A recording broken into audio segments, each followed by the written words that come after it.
Hi, മോമോസിൻ്റെ video ആണെന്ന്. Breakfast ആയിട്ടോ സ്നാക്കായിട്ടോ ഒക്കെ ഉണ്ടാക്കാവുന്നതാണ്. അപ്പോൾ ആദ്യം നമുക്കതിനുള്ള മാവ് റെഡിയാക്കാം. ഒരു ബൗളെടുത്ത് അതിലേക്ക് 2 കപ്പ് മൈദ ഇട്ട് കൊടുക്കാം. ഇതിലേക്ക് ആവശ്യത്തിനുള്ള ഉപ്പിട്ട് കൊടുത്ത് ഇതൊന്ന് മിക്സ് ചെയ്തെടുക്കുന്നുണ്ട്. ഇതിലേക്ക് കുറേശ്ശെ വെള്ളം ചേർത്ത് കൊടുത്തിട്ട് ചപ്പാത്തിക്ക് കുഴച്ചെടുക്കുന്ന പോലെ കുഴച്ചെടുക്കാം. ചൂടുവെള്ളം കൊണ്ടാണ് അത് കുഴച്ചെടുക്കുന്നത്. നല്ല ചൂടില്ല, നമ്മുടെ കൈ തൊട്ടാൽ പൊള്ളാത്ത രീതിയിലുള്ള ചൂടാണുള്ളത്. 1/2 കപ്പ് വെള്ളമാണിത് കുഴച്ചെടുക്കാനായിട്ട് എനിക്ക് ആവശ്യമായി വന്നിട്ടുള്ളത്. വെള്ളം ഒന്നിച്ച് ഒഴിച്ചു കൊടുക്കാതെ കുറേശ്ശെ ഒഴിച്ചു കൊടുക്കാം. ഓരോ പൊടിക്കനുസരിച്ച് വെള്ളത്തിലും മാറ്റം വരാം. മാവൊക്കെ കുഴച്ചെടുത്തിട്ടുണ്ട്. ഇതിൻ്റെ മുകളിലേക്ക് 1 ടീസ്പൂൺ എണ്ണ ഒഴിച്ചു കൊടുത്ത് അതൊന്ന് എല്ലാ ഭാഗത്തേക്കൊന്ന് ആക്കി കൊടുക്കുന്നുണ്ട്. ഇതിൻ്റെ മുകളിലേക്ക് അടപ്പ് വെച്ചൊന്ന് മാറ്റി വെക്കാം. ഇതിലേക്ക് വേണ്ട സോസ് ഉണ്ടാക്കിയെടുക്കാനായിട്ട് ഞാൻ 2 തക്കാളി എടുത്തിട്ടുണ്ട്. അത് ഇതുപോലെ ഒന്ന് ക്രോസായി വരഞ്ഞു കൊടുത്തിട്ടുണ്ട്. തക്കാളി വേവായിട്ട് ഇതിൻ്റെ തൊലി കളയുമ്പോൾ നമുക്ക് എളുപ്പത്തിൽ തൊലി കളഞ്ഞെടുക്കാൻ വേണ്ടിയിട്ടാണ് ഇങ്ങനെ വരഞ്ഞു കൊടുക്കുന്നത്. തക്കാളിയുടെ കൂടെ 3 ഉണക്കമുളക് ഇട്ട് കൊടുത്തിട്ടുണ്ട്. ഇതിലേക്ക് വെള്ളം ഒഴിച്ച് ഇതൊന്ന് വേവിച്ചെടുക്കാം. അത്യാവശ്യം എരിവുള്ളത് കൊണ്ടാണ് 3 ഇട്ട് കൊടുത്തിട്ടുള്ളത്. എരിവ് കുറവാണെങ്കിൽ കൂടുതൽ ഇട്ട് കൊടുക്കാം.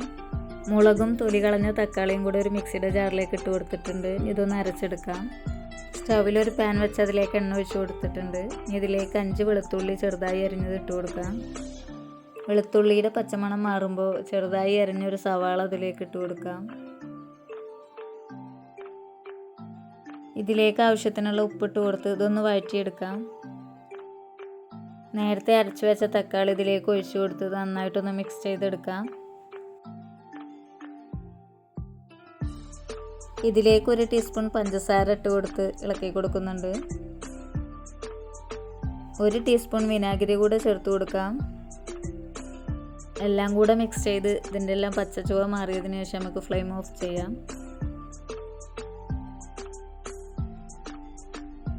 ഇനി ഇതിലേക്ക് വേണ്ട ചിക്കൻ റെഡിയാക്കി എടുക്കാം. അപ്പോൾ അതിനായിട്ട് ചിക്കൻ നന്നായി കഴുകി ഒരു കുക്കറിലേക്ക് ഇട്ട് കൊടുത്തിട്ടുണ്ട്. എല്ലില്ലാത്ത ചിക്കൻ എടുക്കായിരിക്കും നല്ലത്. ഇതിലൊന്ന് 2 എല്ലുണ്ടായിരുന്നു. അത് വേവിച്ച് കഴിഞ്ഞതിന് ശേഷം മാറ്റി കൊടുത്തിട്ടുണ്ട്. ഇതിലേക്ക് വേണ്ട ഉപ്പും മഞ്ഞൾപ്പൊടിയും കുരുമുളക് പൊടിയും ഇട്ട് കൊടുത്തിട്ടുണ്ട്. ഇനി കുറച്ച് വെള്ളം കൂടി ഒഴിച്ച് കൊടുത്തിട്ട് ഇതൊരു വിസിൽ വരുന്നവരെ വേവിച്ചെടുക്കാം. ചിക്കൻ്റെ ചൂടൊക്കെ പോയതിന് ശേഷം മിക്സിയുടെ ജാറിലേക്ക് ഇട്ട് കൊടുത്തിട്ടുണ്ട്. ഇതൊന്ന് ക്രഷ് ചെയ്തെടുക്കാം. ഇതിലേക്ക് വേണ്ട ഫില്ലിങ് റെഡിയാക്കി എടുക്കാം. ചിക്കൻ ഒരു ബൗളിലേക്ക് ഇട്ട് കൊടുത്തിട്ടുണ്ട്. ക്യാബേജും ക്യാരറ്റും 1/2 കപ്പ് ഗ്രേറ്റ് ചെയ്ത് ഇട്ട് കൊടുക്കുന്നുണ്ട്. ഒരു സവാള ചെറുതായി അരിഞ്ഞതും 1/2 കപ്പ് സ്പ്രിംഗ് ഓനിയൻ അരിഞ്ഞതും ഇട്ട് കൊടുക്കുന്നുണ്ട്. ഇതെൻ്റെ കയ്യിലുള്ളത് കൊണ്ട് ഇട്ട് കൊടുത്തു എന്നുള്ളൂ, ഇല്ലെങ്കിലും കുഴപ്പമില്ല. ഇതിലേക്ക് ആവശ്യത്തിനുള്ള ഉപ്പിട്ട് കൊടുക്കാം. ഉപ്പിട്ട് കൊടുക്കുമ്പോൾ നമ്മൾ ചിക്കനിലേക്ക് ഉപ്പിട്ട് കൊടുത്തിട്ടുണ്ട്, മാവിലും ഇച്ചിരി ഇട്ടിട്ടുണ്ട്. അപ്പോൾ അത് ശ്രദ്ധിച്ചിട്ട് ഇട്ട് കൊടുത്താൽ മതി. 1/2 ടീസ്പൂൺ കുരുമുളക് പൊടിയും 1 ടീസ്പൂൺ സോയാ സോസും കൂടെ ഒഴിച്ചു കൊടുക്കുന്നുണ്ട്. ഇതിലേക്ക് മല്ലിയില അരിഞ്ഞത് കൂടെ ചേർത്ത് കൊടുത്തിട്ട് നന്നായിട്ടൊന്ന് മിക്സ് ചെയ്യാം. ഇതിലേക്ക് ചേർത്ത് കൊടുക്കുന്നതൊക്കെ ചെറുതായി കട്ട് ചെയ്ത് ഇട്ട് കൊടുത്താൽ മതി. 1 ടീസ്പൂൺ ഇഞ്ചി വെളുത്തുള്ളി പേസ്റ്റ് കൂടെ ഇട്ട് കൊടുക്കുന്നുണ്ട്. നേരത്തെ ചേർക്കാൻ മറന്നതായിരുന്നു. ഒന്ന് മിക്സ് ചെയ്ത് അവിടെ മാറ്റി വെക്കാം. മാവൊക്കെ നല്ല സോഫ്റ്റ് ആയിട്ടുണ്ട്. ഇതൊന്ന് പരത്തിയെടുക്കാം. ചപ്പാത്തി പലകയിൽ വെച്ചിട്ടല്ല പരത്തിയെടുക്കുന്നത്, സ്ലാബ് കഴുകി ഇവിടെയാണ് പരത്തിയെടുക്കുന്നത്. കുറച്ച് മൈദയൊന്നും ഇട്ട് കൊടുത്തിട്ടുണ്ട്. ഇതൊന്ന് പരത്തിയെടുക്കാം. പടത്തിൽ എനിക്ക് അങ്ങോട്ട് ശരിയാവില്ല കേട്ടോ. ചപ്പാത്തി ആണെങ്കിലും പത്തിരി ആണെങ്കിലും അത് പല ഷേപ്പിലാണ് എനിക്ക് കിട്ടുക. കറക്റ്റ് റൗണ്ട് ഷേപ്പിലൊന്നും കിട്ടാറില്ല. ഇത് റൗണ്ട് ഷേപ്പ് കിട്ടിയില്ലെങ്കിലും കുഴപ്പമില്ല, നമ്മൾ അടുപ്പ് വെച്ചിങ്ങോട്ട് കട്ട് ചെയ്തെടുക്കുകയാണ്.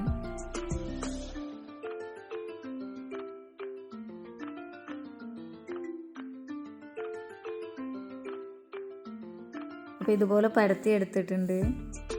ഈ ഒരു കനത്തിലാണ് നമ്മൾ പരത്തി എടുത്തിട്ടുള്ളത്. ഇതുപോലുള്ള ഒരു അടപ്പ് വെച്ചിങ്ങാണ്ട് കട്ട് ചെയ്തെടുക്കുക ചെയ്യുന്നത്. ഈ വലുപ്പത്തിലുള്ള സ്റ്റീൽ ബൗളുണ്ടെങ്കിൽ നമുക്ക് എളുപ്പത്തിൽ കട്ട് ചെയ്തെടുക്കാൻ പറ്റും. ബാക്കിയുള്ളത് ഇതുപോലെ ചെയ്തെടുക്കാം. മാവ് മുഴുവനായിട്ടും ഒരുമിച്ചിങ്ങനെ ചെയ്തെടുത്ത് മുകളിലേക്ക് വെച്ച് കഴിഞ്ഞാൽ എല്ലാം കൂടെ ഒട്ടിപ്പിടിക്കും. ഒരു ട്രിപ്പ് ശരിയാക്കിയതിന് ശേഷം മതി അടുത്തത് ചെയ്യാൻ. ഒന്നെടുത്ത് അതിലേക്ക് ഫില്ലിങ് ഇട്ട് കൊടുക്കാം. 1/2 ടീസ്പൂൺ ഇട്ട് കൊടുക്കുന്നുണ്ട്. ടീസ്പൂൺ കൊണ്ട് ഒന്ന് പ്രസ് ചെയ്ത് കൊടുക്കാം. ഇത് പല ഷേപ്പിലും ഉണ്ടാക്കിയെടുക്കാൻ പറ്റും. അപ്പോൾ സാധാ പോലെ ഞൊറി എടുത്തിട്ടാണ് ഉണ്ടാക്കിയെടുക്കുന്നത്.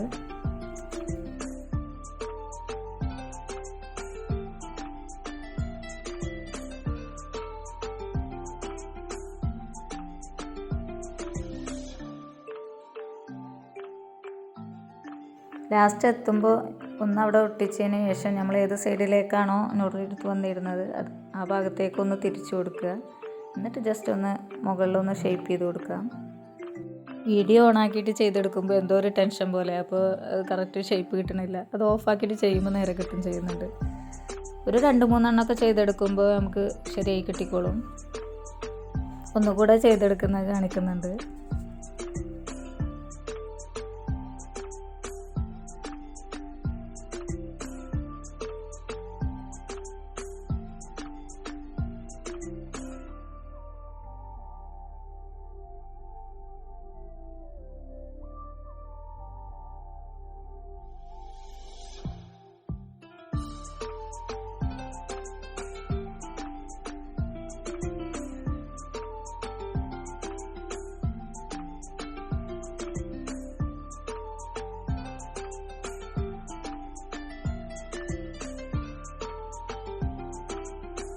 നമ്മൾ റെഡിയാക്കി വെച്ചിട്ടുള്ള മോമോസ് വെക്കാൻ വേണ്ടി ഒരു പ്ലേറ്റിൽ ഇച്ചിരി മൈദ ഇട്ട് കൊടുത്തിട്ടുണ്ട്. അതല്ലെങ്കിൽ നമ്മളെടുക്കുന്ന നേരെ അത് ഒട്ടിപ്പിടിക്കും. ഇഡലിച്ചെമ്പിലാണ് ഞാനത് വേവിച്ചെടുക്കുന്നത്. അപ്പോൾ അതിനായിട്ട് ഇഡലിത്തട്ടിൽ എണ്ണ പുരട്ടി കൊടുക്കുകയാണ്, ഇല്ലെങ്കിൽ ഒട്ടിപ്പിടിക്കും. ഇഡലിച്ചെമ്പിൽ വെള്ളം വെച്ച് അതിൽ ആവി വരാൻ തുടങ്ങിയിട്ടുണ്ട്. ഇനി തട്ടി നമുക്ക് അതിലേക്ക് വെച്ച് കൊടുക്കാം. 10 to 15 മിനിറ്റ് ഒന്ന് ആവി കയറ്റിയെടുത്താൽ മതി. ചിക്കൻ നമ്മൾ ആദ്യം വേവിച്ചെടുത്തതാണ്. 15 മിനിറ്റ് ആയപ്പോൾ നമ്മൾ ഫ്ലെയിം ഓഫ് ചെയ്ത് കൊടുത്തിട്ടുണ്ട്. അപ്പോൾ നമ്മളെ മോമോസ് റെഡി ആയിട്ടുണ്ട്. അപ്പോൾ ഇത്രയേ ഉള്ളൂ. നമ്മുടെ വീഡിയോ ഇഷ്ടമായിട്ടുണ്ടെങ്കിൽ തീർച്ചയായിട്ടും ലൈക്ക് ചെയ്യാനും കമൻറ്റ് ചെയ്യാനും കൂടെ സബ്സ്ക്രൈബ് ചെയ്യാനും മറക്കരുത്. താങ്ക്